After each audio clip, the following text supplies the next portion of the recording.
नमस्कार. आज आपण शिकणार आहे नफा आणि तोटा. काय शिकणार आहे? नफा आणि तोटा. एक वस्तू 200 रुपयाला खरेदी केली. किती रुपयाला खरेदी केली? 200 रुपये. व ती 150 रुपयाला विकली. 150 रुपयाला विकली. तर शेकडा तोटा किती? आता या ठिकाणी काय झालं? त्याला तोटा झाला. काय झालं? तोटा. तर शेकडा तोटा किती असा प्रश्न विचारला. सर्वप्रथम आपण खरेदी किंमत लिहून घेऊ.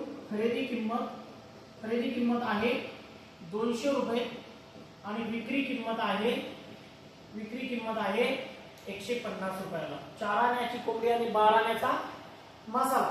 200 रुपयाची कोंबडी घेऊन 150 रुपयाला जर विकली तर आपल्याला शेकडा तोटा किती होतो असा प्रश्न विचारला. मग बघा, खरेदी किंमत 200 आणि विक्री किंमत 150. तर तोटा बरोबर खरेदी किंमत वजा विक्री किंमत.